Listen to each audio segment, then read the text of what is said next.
Assalamualaikum warahmatullahi wabarakatuh. Kembali lagi bersama saya Akbar Wahyudi Mulyo. Kali ini kita akan membahas mengenai implikasi dari strategi manajemen supply chain. Implikasi strategi manajemen rantai pasokan dalam supply chain manajemen terdapat banyak strategi dan beberapa implikasi yang perlu diperhatikan, yaitu implikasi secara umum, implikasi terhadap manajemen mutu, implikasi terhadap arus barang, implikasi terhadap organisasi, implikasi terhadap biaya dan nilai tambah, implikasi terhadap manajemen hubungan dan pemasok, implikasi terhadap pendekatan total usaha, implikasi terhadap isu internasional menyangkut supply chain. Nah, ini beberapa implikasi yang nanti kita akan bahas satu persatu. Yang pertama, mengenai implikasi secara umum, pengembangan manajemen logistik. Manajemen rantai pasokan pada hakikatnya pengembangan lebih lanjut dari manajemen logistik, yaitu menyangkut manajemen arus barang sejak bahan baku sampai barang jadi diterima oleh pelanggan. Jadi, menyangkut seluruh jaringan organisasi perusahaan dari paling hulu sampai paling hilir. Pengembangan bertahap, proses polusi yang bertahap meliputi integrasi internal, mengutamakan integrasi logistik dan mengupayakan keunggulan internal, membentuk jaringan dan network eksternal, membangun konstruksi jaringan dan menjadi pemimpin dalam industri bersangkutan. Lalu perubahan sikap mental. Kesulitan utama terletak pada waktu peralihan dari tahap integrasi internal ke pembentukan jaringan eksternal yang memerlukan perubahan mental secara drastis. Hanya sebagian kecil saja yang sudah mencapai tahap jaringan eksternal. Pemanfaatan teknologi informasi. Teknologi informasi dapat digunakan sebagai katalisator percepatan dan keberhasilan supply chain. Lalu ada menciptakan keunggulan kompetitif. Tujuan meningkatkan atau menciptakan keunggulan kompetitif, persaingan tidak lagi antar perusahaan, tetapi antar rantai pasok yang satu dengan rantai pasok yang lain. Atau antara jaringan perusahaan yang satu dengan jaringan perusahaan yang lain. Nah, itu implikasi secara umum ya. Lalu, implikasi terhadap manajemen mutu. Implikasi yang perlu diperhatikan terkait dengan manajemen mutu barang dan layanan, yaitu pengertian dan pendekatan. Pengertian mutu tidak lagi hanya sesuai dengan spesifikasi, tetapi lebih luas dari itu, yaitu segala sesuatu dari luar harga yang dikehendaki oleh pelanggan, seperti waktu penyerahan, keandalan memenuhi janji, bentuk dan ketahanan produk, keamanan produk, dan layanan purna jual. Pendekatan yang dulu dilakukan yaitu push system tidak lagi dapat dilakukan tetapi berubah menjadi pull system, yang berarti pembuat barang didikte oleh kemauan dan tuntutan para pelanggan. Lalu keikutsertaan pemasok. Dalam perencanaan desain keikutsertaan peran pemasok. Dalam konsep kemitraan, fasilitas pemasok dapat digunakan sebagai R&D, sehingga perusahaan tidak perlu membuat dan mengembangkan bagian dari R&D sendiri. Implikasi terhadap manajemen mutu selanjutnya yaitu benchmarking logistik. Untuk mengendalikan mutu, salah satu hal yang paling efektif digunakan adalah benchmarking, yang perlu di-benchmark sesuai dengan asosiasi antar industri, misalnya model yang terkenal dengan nama SCORE, Supply Chain Operation Reference. SCORE ini mengeluarkan standar ukuran kinerja manajemen supply chain yang dapat digunakan untuk perbandingan dengan industri lainnya. Lalu logistik sebagai ujung tombak.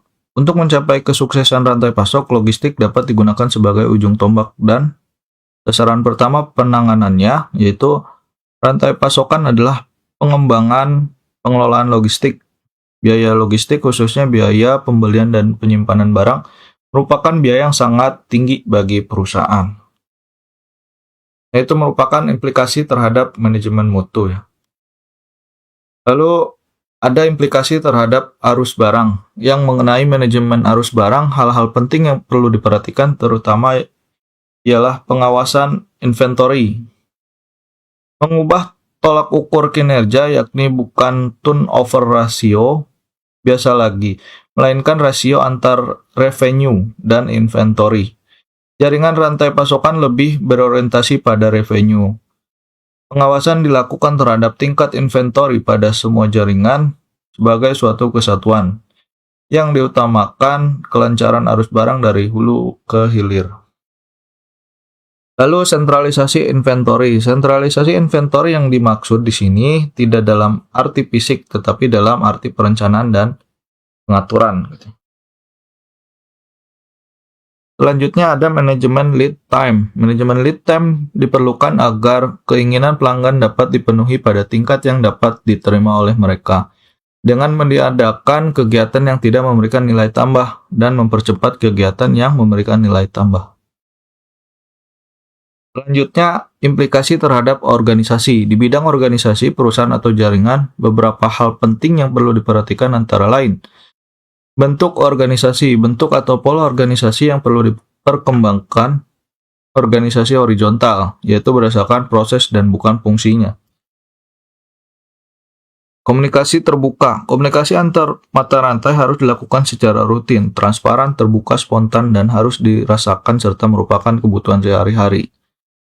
Komunikasi antar mata rantai harus dikembangkan sehingga menjadi seperti komunikasi antar bagian di dalam perusahaan sendiri. Pemikiran secara win-to-win.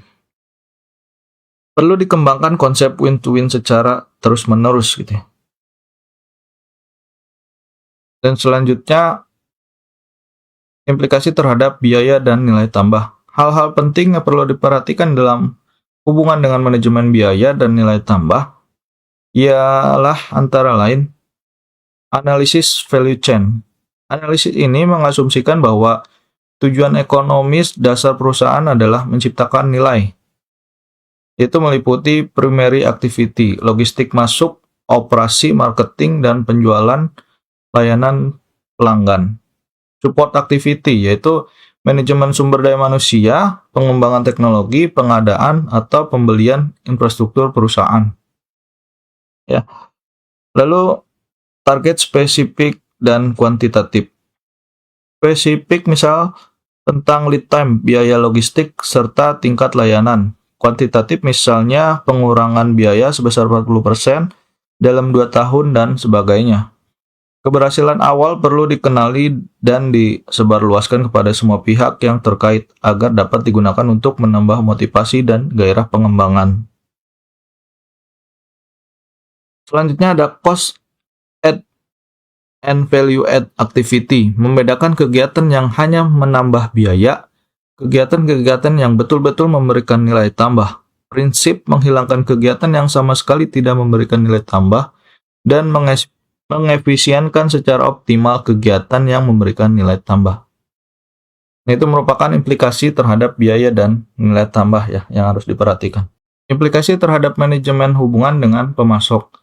Beberapa implikasi yang perlu diperhatikan dengan sungguh-sungguh mengenai manajemen hubungan dengan para pemasok dan para distributor pengecer ialah antara lain rasionalisasi, pembatasan jumlah supplier sampai tingkat yang paling efisien dan manageable. Untuk pemasok, kunci perlu dikembangkan ke arah kemitraan bisnis. Kemitraan bisnis dimulai dengan kemitraan supplier-buyer ke arah perusahaan hulu. Untuk para pemasok, kunci dan dikembangkan dengan kemitraan ke arah perusahaan hilir, yaitu distributor dan retail gitu ya. Outsourcing salah satu bentuk meningkatkan efisiensi dan efektivitas dari beberapa bidang kegiatan yang di-outsourcekan, bukan kegiatan utama karena tetap ditangani perusahaan sendiri. Prinsip dan jiwa kemitraan, tujuan yang sama, saling menguntungkan, saling percaya, bersifat terbuka, menjalin kerjasama jangka panjang, dan perbaikan terus-menerus dalam biaya mutu dan layanan. Pembinaan dapat berarti luas, termasuk perbaikan mutu, perbaikan biaya, perbaikan komunikasi, dan sebagainya. Sistem informasi terpadu, pengadaan sistem informasi terpadu dan transparan yang ditunjang dengan penggunaan teknologi informasi mutakhir, sehingga cepat, akurat, dan tidak terbatas secara linear saja, tapi dapat secara multifaceted. Selanjutnya, implikasi terhadap pendekatan total usaha. Salah satu hal yang penting yang juga dapat dikatakan sebagai jiwa dari supply chain ialah perlunya pendekatan total, yaitu suatu pendekatan yang dibedakan dan dilawankan dengan pendekatan parsial. Yang dimaksud dengan pendekatan total di sini menyangkut hal-hal seperti berikut.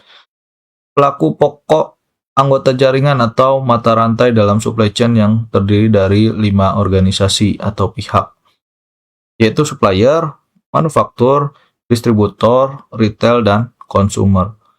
Kelima pelaku pokok harus sebagai suatu totalitas. Hakikat persaingan tidak antar perusahaan lagi, tetapi antar jaringan supply chain. Implikasi penahapan proses supply chain, proses evolusi yang memerlukan penahapan perlu diperinci, dibedakan, dan direncanakan mengenai apa, siapa, dan bagaimana. Untuk setiap elemen seperti penggerak, fokus, faedah, alat, daerah aksi, pedoman, model aliansi, dan pelatihannya.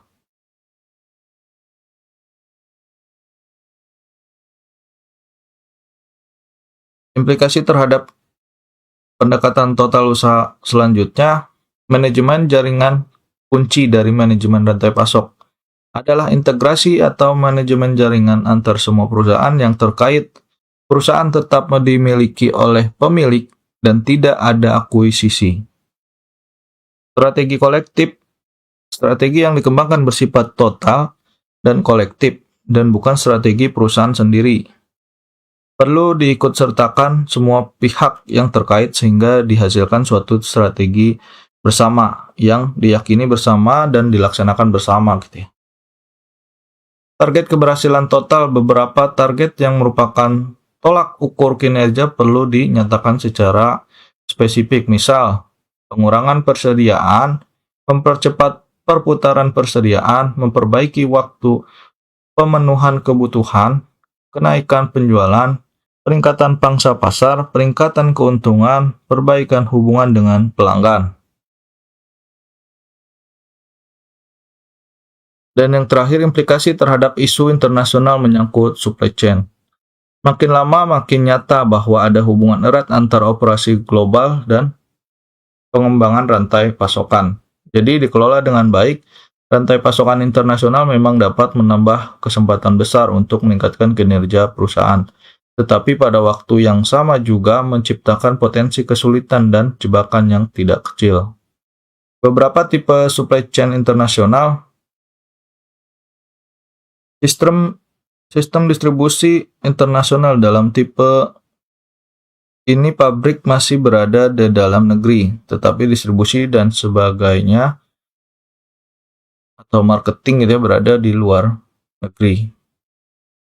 Supplier internasional. Dalam tipe ini bahan baku dan komponen penunjang dipasok oleh pemasok luar negeri, tetapi perakitan sepenuhnya dilakukan di dalam negeri. Dalam beberapa hal, barang yang sudah jadi dikirim lagi ke luar negeri untuk dijual. Offshore manufacturing. Dalam tipe atau sistem ini, bahan baku, komponen, penunjang, dan fabrikasi dilakukan di negara tertentu. Kemudian, barang jadinya dikirim ke dalam negeri untuk didistribusikan dan dijual. Fully integrated global supply chain. Dalam sistem ini, bahan baku, komponen penunjang, fabrikasi, dan distribusi maupun penjualan dilakukan di berbagai negara di dunia, tanpa melihat batas-batas negara dan pemilihan negara. Faktor-faktor yang menimbulkan kecenderungan untuk melakukan rantai pasok internasional antara lain kekuatan pasar global. Kekuatan pasar global diciptakan baik oleh kompetisi global maupun kesempatan yang ada karena terbentuknya konsumen asing. Kekuatan ini juga timbul karena perkembangannya pasar bebas sebagai akibat persetujuan WTO dan organisasi-organisasi regional lain seperti APEC dan sebagainya. Perusahaan yang tidak mau go internasional makin lama akan makin terdesak oleh kompetisi global ini, sehingga mau tidak mau harus terjun secara internasional ya. Bagi negara yang sudah maju, pasar internasional merupakan pasar baru yang sangat besar potensinya dan merupakan godaan yang terlalu besar untuk dilewatkan. Bagi negara yang sedang berkembang, pasar internasional memberikan pendapatan devisa yang diperlukan serta mengkokohkan jaminan pendapatan perusahaan, khususnya apabila mata uangnya termasuk mata uang yang kurang, ya. Dan faktor-faktor yang lain, kekuatan teknologi mempengaruhi secara langsung suatu barang yang diproduksi. Fasilitas R&D banyak yang berada di luar negeri, sehingga diperlukan kerjasama dengan pihak luar negeri. Selanjutnya, kekuatan biaya global. Dalam menentukan lokasi pabrik, biaya merupakan salah satu faktor penting. Perlu dipertimbangkan seperti biaya kapital, risiko stabilitas politik dan ekonomi, biaya buruh terampil maupun tidak terampil, tingkat bunga, jarak dengan konsumen utama, sistem perpajakan, sistem bea masuk, penyediaan infrastruktur. Selanjutnya, kekuatan politik dan ekonomi. Berkembang persetujuan regional atau global yang bersetujuan menjamin suatu pasar bebas dunia dan menghilangkan kalangan berupa tarif atau non-tarif dari negara tertentu. WTO, APEC, AFTA, dan sejenisnya di mana para anggotanya akan lebih bebas bersaing di dalamnya ya. Membuka peluang dan tantangan baru bagi perusahaan untuk mengembangkan pemasaran atau sumber bahan bakunya. Dan beberapa keuntungan supply chain internasional ini yaitu biaya produksi lebih murah, pasar penjualan lebih luas, mutu barang lebih baik, nilai penjualan lebih tinggi, kemampuan lebih dalam berkompetisi secara global, keuntungan lebih banyak. Dan ini beberapa risiko yang harus dihadapi tapi ya. Kurs mata uang yang sering berfluktuasi ya. Perubahan peraturan pemerintah setempat, khususnya mengenai sistem perpajakan. Perubahan situasi politik negara setempat, budaya yang berbeda. Perbedaan tingkat produktivitas secara daya manusia. Kolaborasi dengan mitra lokal dapat berubah menjadi kompetitor. Penyediaan infrastruktur yang kurang. Strategi untuk mengatasi global supply chain yaitu strategi spekulatif. Dalam strategi ini, setelah mempertimbangkan matang-matang ya, perusahaan menetapkan salah satu skenario berdasarkan asumsi tertentu dan akan berganti ke skenario apabila asumsi yang diandalkan berubah. Lalu yang kedua, strategi hedging. Dalam strategi ini, perusahaan merencanakan supply chain sedemikian rupa sehingga kerugian di mata rantai yang satu dapat ditutup oleh keuntungan dari mata rantai lainnya. Sebagai contoh, Volkswagen mempunyai pabrik di Meksiko, Jerman, Brazil, dan Amerika Serikat. Kerugian operasional di satu negara dapat ditutup oleh keuntungan dari negara lain. Strategi ini memang tipikal, yaitu secara simultan berhasil di suatu tempat, namun mungkin kurang berhasil di tempat lain. Yang ketiga, strategi fleksibel. Apabila dilaksanakan dengan baik, dalam strategi ini perusahaan bisa menjalankan berbagai skenario dan mengambil keuntungan darinya. Misalnya menggunakan beberapa supplier kunci dan mendirikan pabrik dengan kapasitas lebih di beberapa negara. Koordinasi global juga merupakan bentuk dari strategi ini, di mana ancaman dari kompetitor di suatu negara mungkin dapat diimbangi dengan gerakan tertentu di negara lain. Sebagai contoh, sewaktu McLaren mulai melirik pasar Amerika Utara untuk dijadikan target dan sasaran pemasarannya, dengan usaha-usaha agresif, Goodyear menanggapinya dengan menurunkan harga ban di pasaran Eropa. Tindakan ini memaksa McLaren untuk menunda pengembangan investasi di luar negeri gitu ya. Nah, mungkin Untuk materi kali ini sudah cukup, kurang lebihnya mohon maaf. Wassalamualaikum warahmatullahi wabarakatuh.